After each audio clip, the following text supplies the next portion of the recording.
کہ آپ صلی اللہ علیہ وسلم نے فرمایا کہ پچھلی امتوں میں ایک عورت تھی جو زانیہ تھی. وہ ایک کنویں کے پاس سے گزری. اس نے دیکھا کہ ایک کتا پیاس کی وجہ سے ہانپ رہا ہے، زبان نکالا ہوا ہے. کنویں کا پانی نیچے تھا، وہ پانی نہیں پی پا رہا تھا. تو اس عورت نے اپنے چمڑے کا موزہ اتارا اور اپنے دوپٹے سے اس کو لٹکایا کنویں میں، اور اس میں پانی بھر کے نکالا اور اس کتے کو پلایا. تو اللہ تعالیٰ کو اس کا یہ عمل اتنا پسند آیا کہ اللہ نے اس کی وجہ سے اس زانیہ عورت کی مغفرت فرمائی. تو اب دیکھیے، کتے کو پانی پلایا اور عورت بھی کوئی نیکوکار نہیں، زانیہ عورت تھی، لیکن اللہ تعالیٰ نے اس عمل کی وجہ سے اس عورت کی مغفرت فرما دی. صحابہ کرام نے عرض کیا کہ یا رسول اللہ، کیا جانوروں کے ساتھ اچھا سلوک کرنے پہ بھی ہمیں اجر و ثواب ملے گا؟ آپ نے فرمایا کہ ہر جاندار کے ساتھ اچھا سلوک کرنا، اچھا معاملہ کرنا، اس میں تمہارے لیے اجر و ثواب ہے. اور پھر اس کے برعکس صاحب مشکات نے ایک اور حدیث ذکر کی. کہا کہ جناب نبی کریم صلی اللہ علیہ وسلم نے فرمایا کہ ایک عورت کو اس وجہ سے عذاب دیا گیا، ایک عورت کو اس وجہ سے عذاب دیا گیا کہ اس نے ایک بلی پالی تھی اور اس بلی کو نہ کھانا دیا نہ پانی دیا، وہ بلی مر گئی. تو اللہ تعالیٰ نے اس کی وجہ سے اس عورت کو عذاب دیا. تو دیکھیے ہماری شریعت کتنی پیاری شریعت ہے، کتنا پیارا ہمارا دین ہے. اس میں صرف انسانوں کے حقوق نہیں ہیں بلکہ جانوروں کے بھی حقوق ہیں، اور جانوروں کے ساتھ حسن سلوک کرنا، جانوروں کے ساتھ اچھا معاملہ کرنا، اس پہ اجر و ثواب ہے. اور جانوروں کو تکلیف پہنچانا، اس سے جناب نبی کریم صلی اللہ علیہ وسلم نے منع فرمایا. عربوں کے ہاں یہ معروف تھا کہ اونٹ زندہ کھڑا ہوا ہے، اس کا کوہان کاٹ لیا اور پکایا، وہ بیچارہ تڑپ تڑپ کے اسی میں مر جاتا تھا تکلیف سے. لیکن ان کے ہاں یہ کوئی بات ہی نہیں تھی. جناب نبی کریم صلی اللہ علیہ وسلم نے اس سے منع فرمایا، بلکہ فرمایا کہ جو شخص زندہ جانور کا کوئی عضو کاٹتا ہے اس پہ اللہ کی لعنت ہو. جو شخص کسی زندہ جانور کا کوئی عضو کاٹتا ہے اس پر اللہ کی لعنت ہو.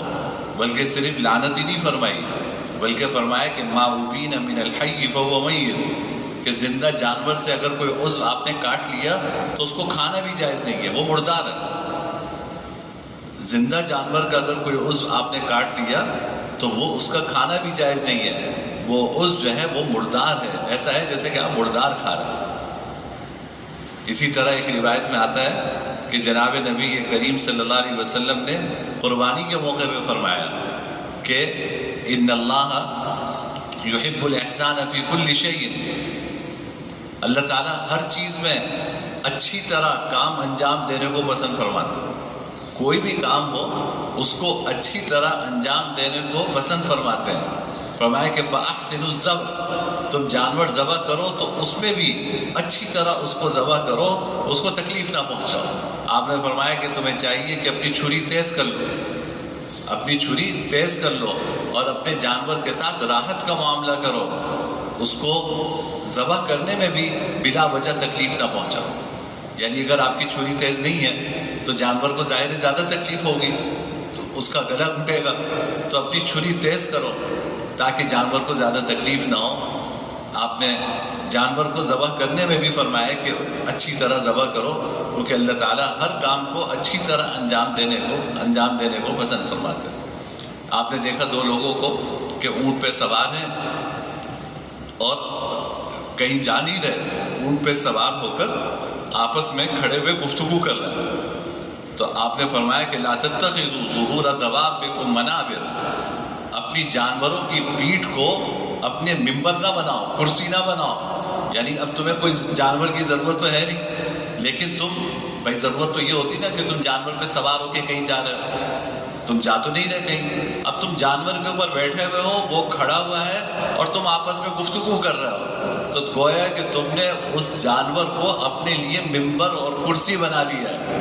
تو فرمائے کہ جانور کو اپنے لیے ممبر اور کرسی نہ بناؤ. میں پتہ کتنی روایات ہیں میں آپ کے سامنے ذکر کروں، یعنی جمع کی جائے تو سینکڑوں روایات ایسی بنتی ہیں کہ جس میں جناب نبی کریم صلی اللہ علیہ وسلم نے جانوروں کے حقوق بیان کیے۔ پہلے زمانے میں یہ ہوتا تھا کہ کوئی جانور کو دور کھڑا کر کے پھر اس کا تیر سے نشانہ لیتے تھے، یعنی نشانے بازی کی مشق کرنے کے لیے ایک جانور کو باندھ دیا دور اور پھر نشانے بازی کی مشق کر رہے ہیں۔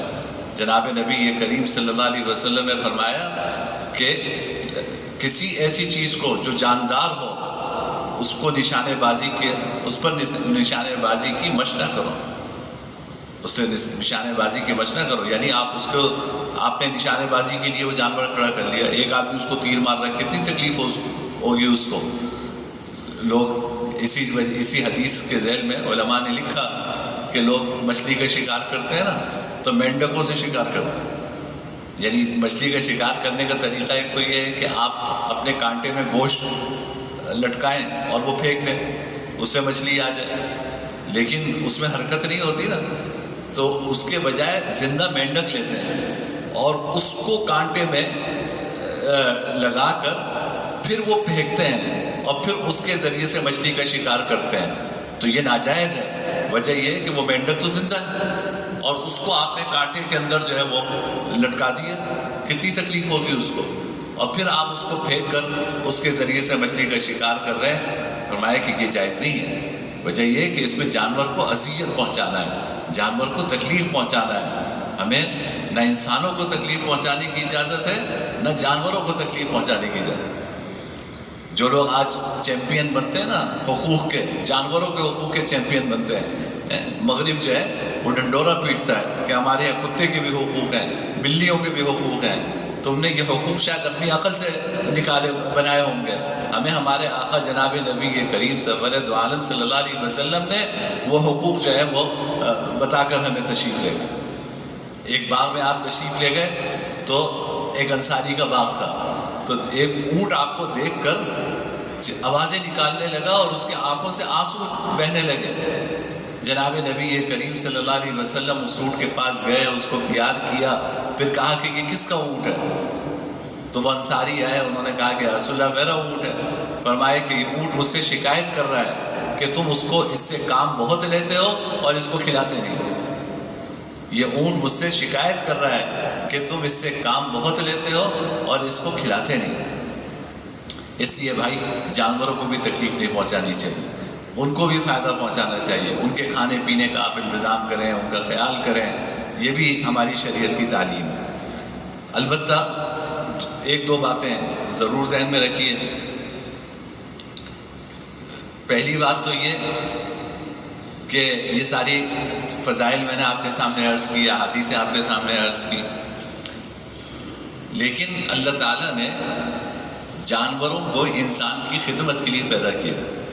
انسان مخدوم ہے اور جانور اللہ نے اس کی خدمت کے لیے پیدا فرمائے۔ سورہ نحل کی ابتدائی آیات میں اللہ تعالیٰ نے بڑی تفصیل سے یہ بات بیان فرمائی ہے۔ تو اس لیے ہم حقوق میں بھی کبھی افراط و تفرید کا شکار ہو جاتے ہیں۔ تو انسانوں کے بھی حقوق ہیں، جانوروں کے بھی حقوق ہیں، لیکن کبھی دونوں کے حقوق میں ٹکراؤ ہو تو انسانوں کے حقوق کو ترجیح ہوگی جانور کے حقوق کے مقابلے میں۔ یہ اصول ذہن میں رکھیں کہ انسانوں کے بھی حقوق ہیں، جانوروں کے بھی حقوق ہیں، ہر ایک کا حق ادا کرنا چاہیے، لیکن کبھی انسان اور جانوروں کے حقوق میں ٹکراؤ کہیں ہوتا ہے، ان میں تصادم ہوتا ہے کہ بھائی انسان کا حق ادا کروں یا جانور کا حق ادا کروں، تو ایسی صورت میں انسان کو ترجیح ہو۔ آپ جانور کا حق اس طرح ادا کریں کہ جس سے انسانوں کو تکلیف ہو، اس کی اجازت نہیں۔ اب میں اس کی مثال دوں آپ کو، جو روزمرہ کی مثالیں ہم کبھی اس پہ غور نہیں کرتے۔ آپ بہت سارے لوگ کبوتروں کو دانہ ڈالتے ہیں نا، آپ کبوتر کو دانہ ایسی جگہ آپ نے وہ جگہ بنا لی دانہ ڈالنے کی جہاں کبوتر جمع ہو کے بجلی کی تار پہ بیٹھ جاتے ہیں، اور اس کا نتیجہ یہ کہ جب اتنے سارے کبوتر اس تار پہ بیٹھتے ہیں تو وہ تار جو ہے وہ جھکتی ہے، اور نتیجہ یہ ہے کہ شارٹ سرکٹ ہوتا ہے، لوگوں کی لائٹیں چلی جاتی ہیں۔ اب کوئی کہے کہ بھائی یہ کام نہ کرو، تو کہتے ہیں دیکھو ہم تو جانوروں کو دانہ ڈال رہے ہیں، کتنا نیک کام کر رہے ہیں اور یہ ہمیں منع کر رہے ہیں۔ آپ کو جانوروں کو دانہ ڈالنے سے نہیں منع کر رہے، آپ کو جانوروں کو اس طرح دانہ ڈالنے سے منع کر رہے ہیں جس سے انسانوں کو تکلیف ہو، کیونکہ جب جانور اور انسان کے حقوق میں ٹکراؤ ہوگا تو انسان کے حقوق کو ترجیح ہوگی۔ وجہ کہ شریعت میں ترجیح کی بنیاد کیا ہے؟